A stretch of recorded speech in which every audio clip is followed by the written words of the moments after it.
music writing, songwriting, well, first of all, for me, I feel it's all one big ball of wax.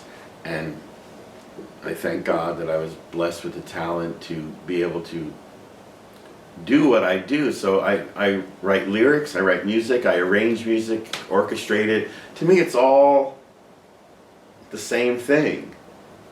And I realize some people just have a knack for one of those things, and I just got lucky that I could do them all. Maybe I'm a jack of all trades, master of none, but I'm perfectly happy with that. And it's just always come naturally to me. So it's not like something, I mean, you agonize over it, but in a not agonizing way. Scott and I will often sit in the room and sing terror. What is it? We sing paralyzed with fear for a day or two on a big project, but then you get an idea for what the song's supposed to be, and that's what's great about writing for musicals or writing movie scores. You have the story right in front of you, so it tells you what the song should be. It's more amazing to me the people who just sit down and just write a song out of nowhere without that movie or that plot line. I mean, I have done that too. I mean, you have a certain emotion and you realize, oh, I could put this into a song. But that made me think of one song, story, songwriting. Once again, goes back to Bette Midler. That I remember I had a melody.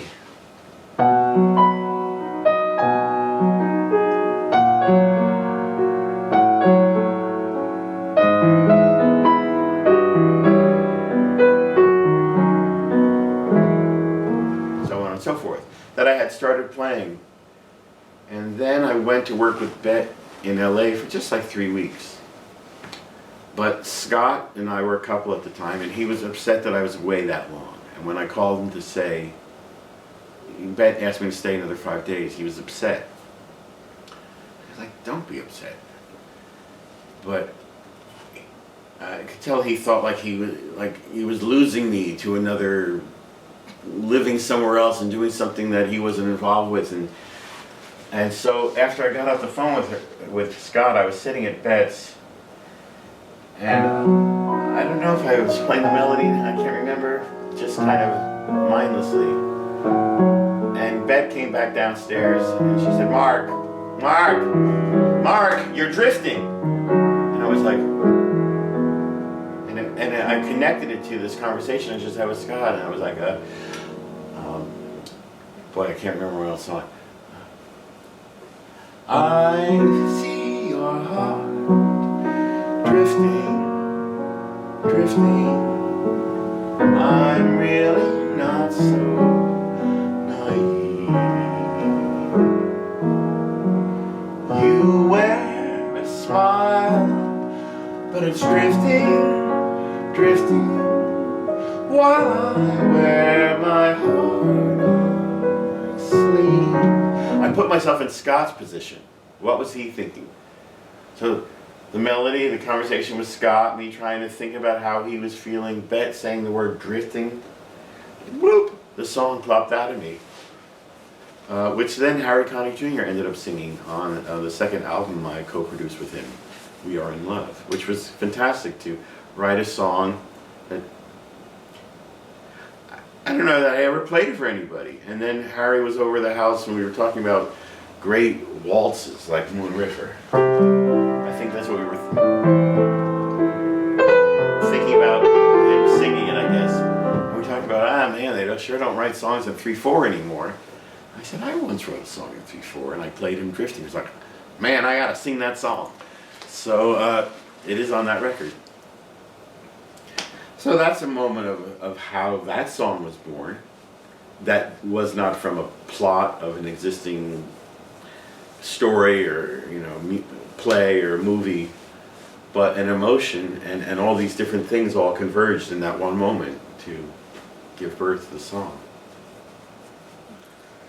When in my 20s, me and Scott wanted to write musicals. We were working with a group called the High-Heeled Women, which was an offshoot of the group that I first met Scott with down in the Village. And we suddenly needed original material. We were having ideas about what if this sketch did this or that, and it needed a song. So in High Heeled Women, they were doing a spoof of beach movies. So we wrote a song for them to enter on. And then Scott came home one day with this book he just bought that was all Barbies fashion. And this was before that kind of stuff was just everywhere. This was like this big, thick book. And he was like, couldn't this be a musical of Barbie? And how about if they meet on the beach? So Barbie and Ken and a beach movie put together. So Living Dolls was a show that Scott and I wrote that we did in this crazy clubhouse we had in the East Village called Club 57, where we just would put on shows there. There was this great place where the freaks of show business congregated. Scott and I were the more theatrical, and then there were other people like Keith Haring, artist, and Kenny Scharf and Ann Magnuson, performance artists, just this incredibly strange group of people, strange in a wonderful way. And we found ourselves part of this fantastic clubhouse. And we would just write shows just to do, just for fun, which is the best reason to write something.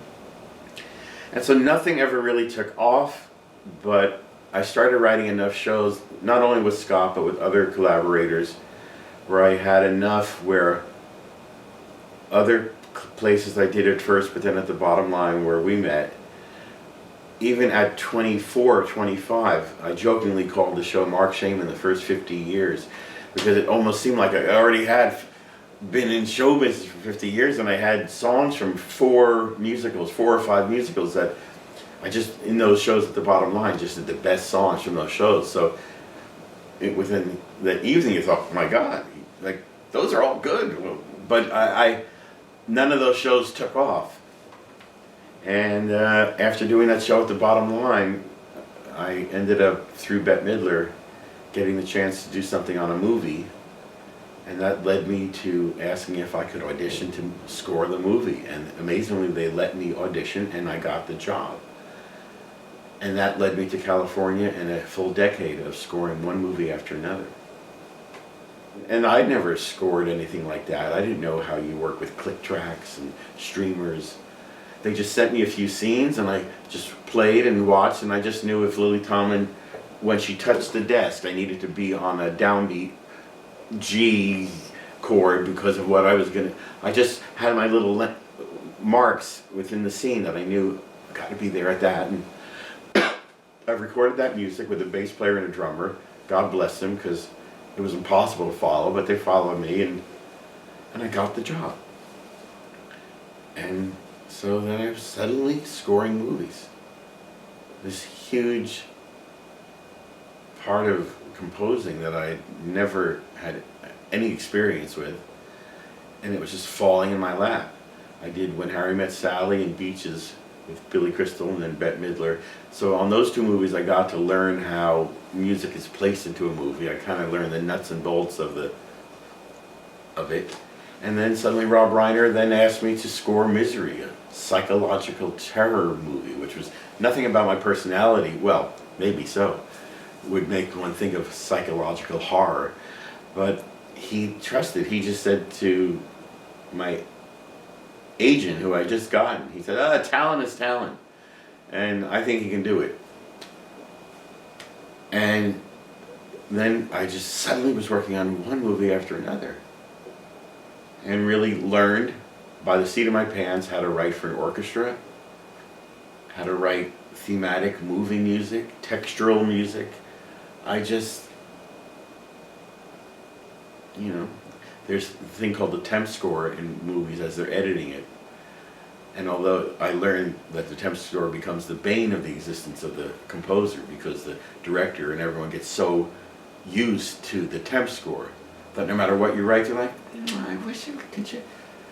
And so it can sometimes be terrible, like when they actually say, can an oboe come in here, and literally for 3 measures they want you to so imitate the temp score, it can be hideous. But as someone who had just fallen into this wonderland of scoring movies, I listened to those temp scores. Not that I could imitate them. I didn't have the chops to do that yet, but it taught me. That was school. It was like going back to those piano vocal scores from Broadway musicals. I would listen. They had Jerry Goldsmith music from other movies in the temp score.